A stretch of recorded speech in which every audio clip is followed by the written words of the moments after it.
Welcome to Back on the Broomstick, a modern witch's spoken word grimoire, where two witchy friends from way back are reconnecting to their pagan roots after a long period of mundanity. We're rewalking the path of the wise and trying out all the latest spells, rituals, and magical theory in today's witchcraft and pagan practices. So grab your wand and your incense, your cauldron and your crystals, and join us as we get Back on the Broomstick.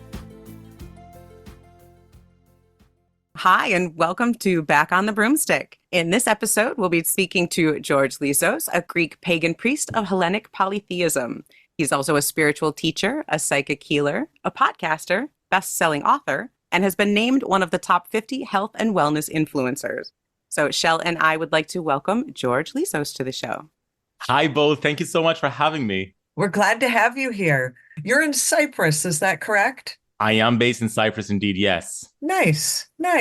Before we get into your book, one of the things that I first noticed when I read in it, and I was quite surprised, I saw that Hellenic polytheism wasn't legal in Greece until it was recognized by the Greek government in 2017. Is that actually true? Yes, exactly. So the Greek government would not legalize Hellenic polytheism as an official religion. So in 2017, when they finally did so, that's when the Greek polytheists that had been running, Greek polytheism never really stopped evolving. It just went underground when Christianity took over back in the late antiquity.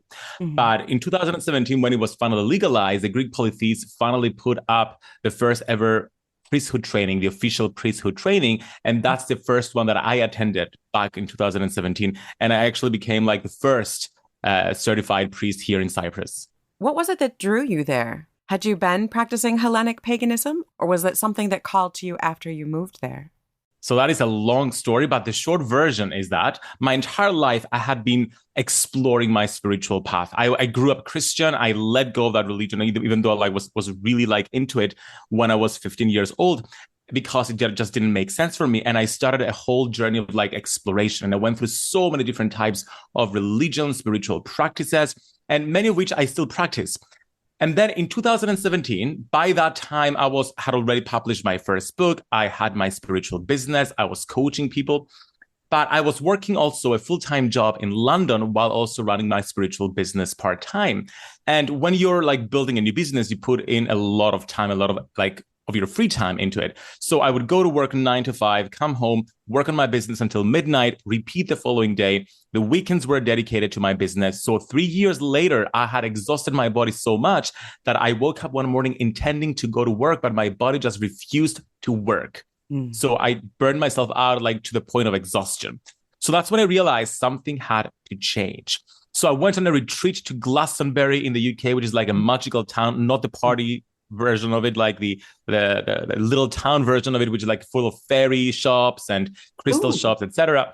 So I did a past life regression while I was in Glastonbury, and I saw myself as a prostitute who became pregnant with one of my clients' babies. And when he found out, he stabbed me in the womb, killing the baby. And in that moment, I made the promise to reject my feminine energy and solely depend and abuse my masculine energy, because that's what I experienced. And therefore, lifetime after lifetime, I kept rejecting feminine energy and over-depending on masculine energy. And the way it manifested into this lifetime is when I was 15, I tried to take my life because I couldn't accept the fact that I was gay. And therefore, rejecting my feminine energy. And then years later, I was still rejecting my feminine energy by over-depending on my masculine energy and overworking myself and burning myself out. So I come out of the past life regression, tears running down my cheeks, and I'm I need to connect with the divine feminine. Right across the street was the goddess temple of Glastonbury. Oh, a little synchronicity. So I rush in and I go to one of the priestesses and I'm can you please help me connect with the divine feminine? And she told me all about the Celtic goddesses, which I love. But then I realized that's not my culture. I wonder whether I can find the equivalent within the Greek culture. I go back to my hotel, I search online, and I find out the Greek government had just legalized Greek polytheism and the workshop was running. And hence I traveled to Greece to do that. So it came out of the desire to connect with the feminine, but what I found was balance, because that's essentially what the ancient Greeks practiced. They practiced a balanced spirituality between the feminine and the masculine, not just depending on one. I love that. I actually like that synchronicity of how your kind of enlightenment to that synchronized with the legalization in Greece, which, by the way, blows my mind that it took until 2017.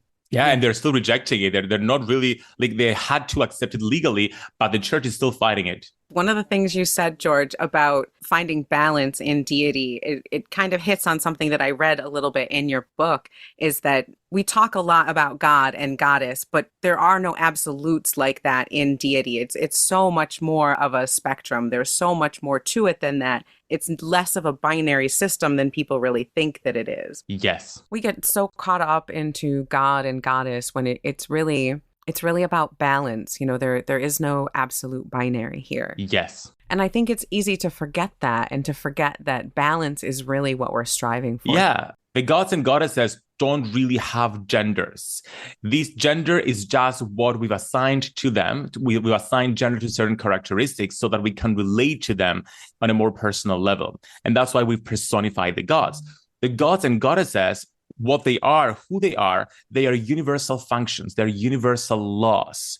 They're not just energies. They're not just archetypes. They are not separate deities. They are extensions of the universe and universal laws. When we work with Aphrodite, for example, she embodies the law of form. She is the law of form, and therefore that who creates things and gives form to things, therefore. So you cannot put a gender on the law of form and the law of creation. It's just the way we've related to the gods. But even with the ancient Greeks, they had gods and goddesses that were, for example, hermaphrodites. The example is Aphrodite, who is the hermaphrodite version of Aphrodite, who was celebrated here in Cyprus, actually. Cyprus was the biggest cult of Aphrodite in the ancient times. And we have the biggest temple of Aphrodite here, where they celebrated Aphrodite. And it was basically the way the people thought about it and portrayed that being was a deity with breasts, but also a phallus. And therefore, it was hermaphrodite. Now, the word hermaphrodite itself is an offspring of Hermes and Aphrodite. Right. And therefore, another like intersex deity. Now, that kind of segues into a question I had. You talk in the book about why we pray to the gods, why we pray to deity. So, from your perspective, why do we pray to deity? Yeah, there's a misconception, both historically with like the scholars studying the ancient Greeks and also people in general who practice their religion or spirituality, that people had a transactional relationship with the gods. Oh, I want something, and therefore I'm going to make a sacrifice or an offering, and I'm going to get something back. That's not how it worked. Of course, many people, the masses, may have understood it that way because, I mean, not everybody in a society understands religion and spirituality on a deep level. But really, the spiritual people at the time, they did not have a transactional relationship with the gods, nor did they teach that. The gods couldn't care less about our offerings and our sacrifices and the libations. These are just ways for us to feel closer to the gods. It's a way for us to create a bridge between the profane and the sacred world so that we can communicate with the gods. So when I'm doing my ritual and I'm making a libation of wine, or when I'm making an offering of grains, the gods don't care about that. It's for me to feel connected and to feel like I am in the presence of the gods, because the gods don't give us anything. The gods have already given us. It's just a matter of us to realize the gods have graced us with their gifts and presents rather than receive them. It's a matter of understanding and realizing it's already happened. Aligning with that thought process of the gods. Exactly. That's why I love that how you pointed that out in the book. It's more of that alignment than that give and take. Exactly. That's why in the chapters with the gods and goddesses, I have a practice where I say, I am Aphrodite, I am Apollo, to remind people that we are the gods. We're swimming in the ocean of the gods, and therefore they're not separate from us. So when we say, I am Hermes, I immediately embody the energy of the law of Hermes. That aligns with a lot of what I have learned as far as spell work and energy work, and even the current popularity or I guess resurgence of the law of attraction, that type of thing. It's when you align yourself with these energies, and when you phrase spell work in the present tense, I have this, I am this is mine, this is what I'm doing now. That's when you get more in tune with what the gods, what the universe has in store for you. You put yourself into that flow, into that space by saying it in that way. And I love how you put that in the book. It's a good reminder that, you have to kind of shift your mindset into right now. I have this right now. Not I want it, but I have it. Yeah, because often when we read about the gods and goddesses, we read about their myths, for example, and mythology and theology are two different things. But the myths make the gods seem like these like bigger than life superhuman beings, but really we are also part of the gods. Right. We're not separate from them. So that understanding also helps inform spell work and prayer work and affirmative work and manifestation work, because we realize that if we are one with the gods, that means we are also one with our desires and what we want to manifest. And by making the same affirmation, I am my desires, then you bring that into the forefront. Actually, my next book that comes out in November, it's called Ancient Manifestation Secrets. And it's about the 7 laws of the universe according to the ancient Hermetics.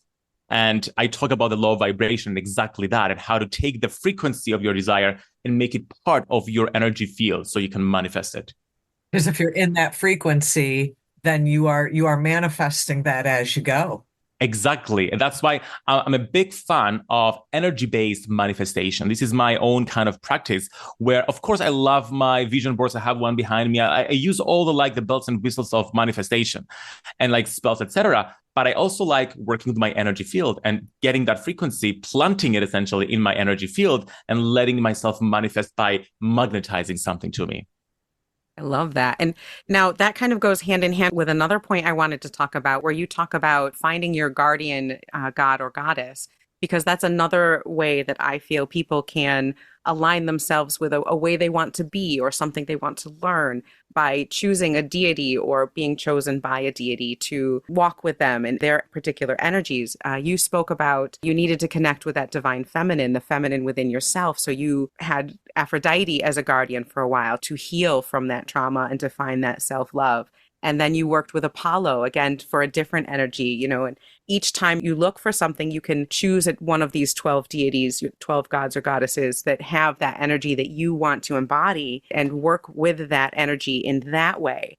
So could you talk to us a little bit about finding a guardian god or goddess and how someone would go about doing that? Yes, I want to preface this by giving people a gift, basically. When you go to GreekMysticism.com, when you order the book and you enter your order number, I have a free workshop that people can get for free, all about meeting your guardian god or goddess. So Nice. GreekMysticism.com, where you can get that.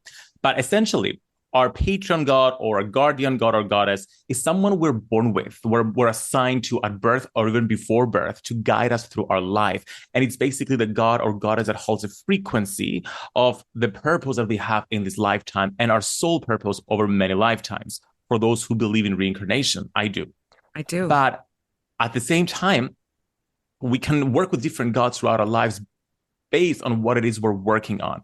But really, what I'm trying to encourage people to do is work with all 12 gods, because there's a reason why the ancients focused on 12 gods. And I talk about that in the book. Ancient philosopher Salutius divided the gods into 4 categories based on the 4 steps of creation. So the different types of gods. And in each step, there are 3 gods, and therefore 3 times 4, it's 12 gods, which is why I had to exclude Dionysus, because he's not one of the 12 steps according to Salutius, and I wanted to base it on that. So by working with the 12 gods, first of all, you get to work with the whole of you. You get to work with the whole of the earth, because the gods and goddesses, they are representations of universal laws that are part of nature. So by only choosing one God and saying, I only work with one God, that means you're working with one universal law and you're excluding all the different aspects of nature. Whereas by embracing everything and working with a different God every single month, you get to find this sense of wholeness within you and develop all sides of you, not just one Not side just of that you. tunnel vision. I love that. Yes. And you embrace different aspects of yourself. The idea of choosing one God to focus on, that is patriarchy, that is trying to limit us and tell us you can only do one job, for example, in this lifetime. Whereas I'm of the perspective right now that yes, we have a single purpose, but we can have many expressions of that purpose. I'm an actor, I'm a singer, I'm also a spiritual teacher. Why can't I do both? Patriarchy Yes. wants us choose one, focus there, and therefore choose one God, focus there. No, let's work with all the gods. I love that. I love that actually, because that's so true. And it's if you work with all of them, there's a better chance that you'll work with the ones that you're afraid of. You'll work with your shadow side. You'll be able to better incorporate all of those parts, not just the ones you really like. Not just the Everything. comfortable aspects. Yeah, like Hera, for example. Hera, the queen of the gods, mythologically, she's a bitch. Mhm. So people don't like working with her. It's like, oh, why would I work with Hera? I remember watching Xena, the warrior princess, and Hercules, the legendary journeys. That didn't make it any better. They did her dirty. No, no, I didn't like Hera until I connected with her when I went to my temple hopping trip to Greece. And I found so much love in connecting with Hera. I'm like, where is this? Where was this in Xena Warrior Princess? I'm a Gabrielle fan all the way. Love her. Oh my gosh. I'm gonna be on a Xena Warrior podcast soon. You to are talk not. Yeah, it's a fun podcast, like for the fans. And I'm gonna talk about how the gods were portrayed in Xena. I'm so excited. So it's an excuse to like watch like the first 2 seasons right now, so I can comment. Well, I'm going to be looking out for that because I was a huge fan back in the day. I loved those shows. I haven't seen that in so As long. wrong as they were, I still loved them. Yeah, very wrong, by the way. I saw runes, Pandora's box. It was supposed to be a jar, first of all, but Pandora's box had runes, like Norse runes on it. And she was like throwing the runes. I'm like, what are you doing? No. So we can still have fun with it, even if it's not right, I suppose. Yeah. Now, love me some Xena Warrior Princess, but getting back to the topic of the gods. Yeah. You did mention working with all 12, and that kind of follows through with the Greek wheel of the year, if you want to kind of call it that. You know, one deity, and I like how you broke that down in one deity per month, because that gives you a lot of time to work with those aspects of yourself. If you dedicate yourself to a whole year of study, which is a great idea anyways, you can just one deity a month and just immerse yourself in those aspects each month. And then, you know, by the end of the year, you've come through this whole cycle and learned a lot about yourself and about deity as well. Can you tell us a little bit about the Wheel of the Year aspect of it? Yeah, so most people are familiar with the Celtic Wheel of the Year that has 8 festivals around the changing of the seasons. So the Greek Wheel of the Year follows that. It's based on that, like most pagan religions are. And it has 12 festivals around the year, one for each lunar month, essentially, because the ancient Greeks followed lunar months. Now, it's important to note here that in ancient Greece, it wasn't like ancient Greece was not a unified country. There were city-states, and each city-state had a different Wheel of the Year, their own Wheel of the Year with their own festivals, but they all kind of like coincided when it comes to like the changing of the earth. But what the contemporary polytheists have done, they've created a unified calendar, and that's the one I include in the book, starting in January and ending in December. And there's logic behind it when you see nature. In January, we have the Theogamia, the sacred wedding between Zeus and Hera, and therefore it's the beginning of a new journey, and therefore balancing the masculine and feminine energy. And then as the year grows and there is increased solar light coming in, we celebrate Demeter because in February, because nature starts blooming, and then Persephone comes up to the earth, like mythologically, and then we go into Hephaestus, we go into Apollo, we go into Aphrodite when nature blooms and everything is fully materialized in April. Then we go into Apollo in May, and now while we're recording this in June, we're into summer solstice and Hermes, and there is correlation between the gods, the festival, and how the earth changes. So it does make sense and helps you align with it. But on a personal level, each god and goddess has their own virtues, and this comes from ethical philosophy. All the philosophers talked about living a virtuous life. They called it arete in Greek, which basically means virtue. It's all about being a good human. And each god has virtues that we can use to embody and live as the god each month. For example, now with summer solstice, let me just look at my cheat sheet over here. It's upside down. So it's fair dealing and sociability. So Hermes's virtues is fair dealing, and therefore being fair with ourselves and with people, and sociability, like being outgoing, communicating. And it makes sense. Think about the summer solstice. Like everything is in full bloom. Our manifestations are materializing. So we want to be sociable. We want to get out of our comfort zone. We want to be fair with everybody. So it does make sense. Now, one thing I like about your book is it almost dubs as a workbook. And I Yeah. love that about books when they're like part informational, but part like workbook.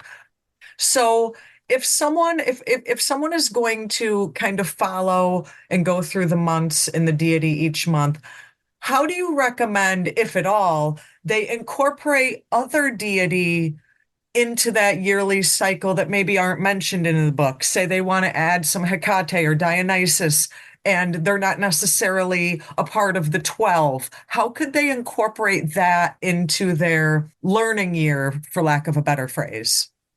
Great question. And nobody asked me this question before, and I love it because that's something that I also wondered. And this is something that we do when we do our public ceremonies every month. So let's say, for example, this month we're going to celebrate the summer solstice dedicated to Hermes and his the female component Hestia. So we're celebrating both a male and a female deity every single month to balance the scale. Okay, so we have Hermes and Hestia.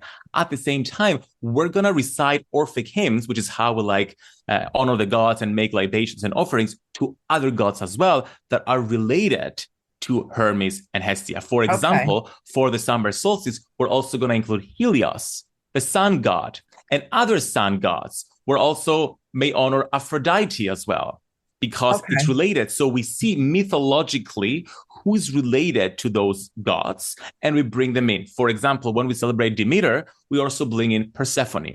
We also bring in the nymphs that are in nature. We also bring in Pan, the god of nature. So we bring those secondary deities into the practice as well because they make sense and they add their unique qualities. So when we celebrate an Olympian, we don't just celebrate the Olympian. We also celebrate the secondary gods related to that Olympian.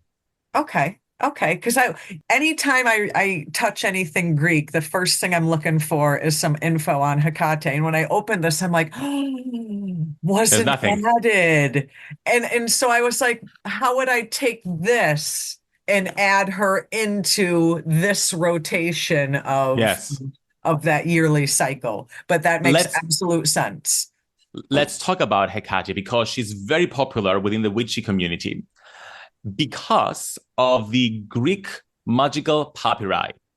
Now, the Greek magical papyri, they were discovered, they were basically in Egypt. They were written in late antiquity when there was syncretism between Greek spirituality and Egyptian spirituality. So they're not 100% Greek. They're a mix of Egyptian, Greek, Jewish, and Christianity. Okay. It's a melting pot of all the religions in late antiquity. And for some reason, the magicians in late antiquity, they took Hecate, who was a very ancient goddess, and they claimed she was the best goddess to work with when it comes to magic. Not just Hecate, there were certain gods that were favored. Helios was one of them. Hermes was one of them. They excluded a lot of the gods, and they focused exclusively on Hecate and a few other gods. And therefore, modern pagans and witches specifically, they've taken that information and they've called Hecate the queen of witches and the goddess of witchcraft. She can be that, but she's not just that. She's a much ancient. Yes, there are other aspects of her that don't get any attention because she's so popular within magic.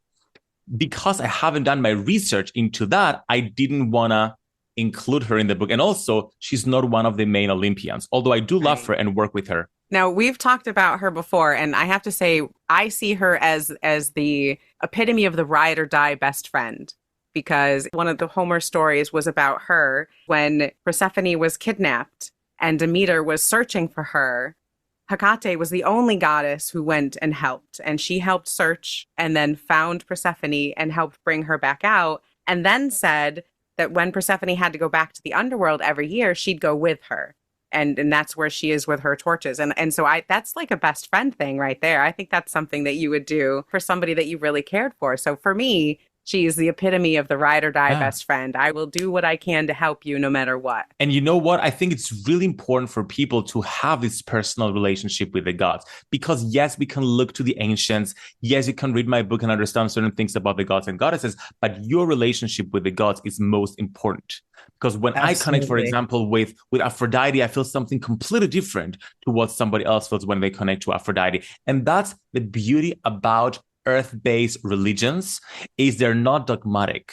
It's about our personal relationship with the gods. And that's the most important thing. Oh, I love that. If there was one thing that someone could do, in your opinion, to help them feel a connection with deity, to maybe have that guardian that was assigned to them, or all of the goddesses, if there's one thing that they could do, what would you recommend someone do? So in the book, as you've seen, I have like many different practices for at different levels of like complexity. People can set up a simple altar and connect with the gods, or they can follow the wheel of the year and practice the monthly festival. They can do a new moon ritual and a full moon ritual to combine that with manifestation. I have mantras, I have journal prompts, I have symbolism about the gods and goddesses. I have like simple practices and more complex practices. But my most favorite practice is something I talk about in the epilogue of the book. So this was me trying to finish the book. At the time, last year, I was just finishing my first year in drama school. So I was rehearsing for exams. And then I was practicing for a Greek production of Mamma Mia. And I was trying to finish the book. And I was trying to have a social life and failing at most things. And I was advising people to do 3 rituals every single month. And there I was. I hadn't done a single ritual in 3 months. And I felt like such an imposter. So in a moment of desperation, I go back to my notes that I had taken in 2017, and I read something that my teacher said, which was, stop trying to search for the gods outside of yourself. Stop trying to think that you need to do any rituals to feel connected with the gods. You're already swimming in an ocean of the gods. You're part of the gods. In that moment, I closed my eyes, I placed one hand on my heart, and I said, wake up to myself. And my intention was, wake up to my inner divinity, wake up to the realization that the gods are here, that I am connected with the gods, that I don't need to do anything to connect with the gods because I'm already swimming in the ocean of the gods. I could do something if I wanted to, but I don't have to. That for me was liberating. And that's the number one thing that I advise everyone. I love that. I love that so much. Thank you for that. That's perfect. I think that's something that a lot of people need to hear, and that's beautiful. Thank you very much for that.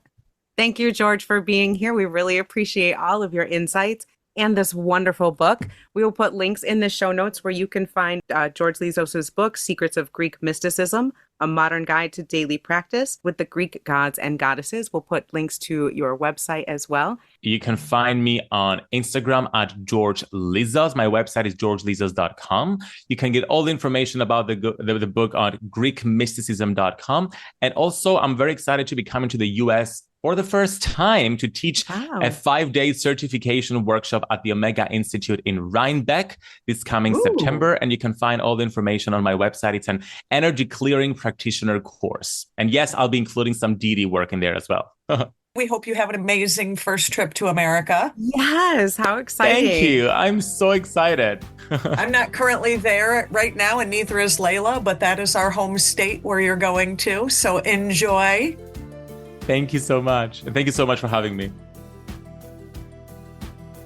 Thanks for listening to this episode of Back on the Broomstick. Shell and I are off on our summer festival and workshop adventures. We'll be back next week with an episode on the upcoming holiday of Lughnasadh, also called Lammas. Please like, subscribe, tell your friends, leave a review. It really helps the show out, and Shell and I appreciate the heck out of it. Be wise, be wicked. Keep it witchy.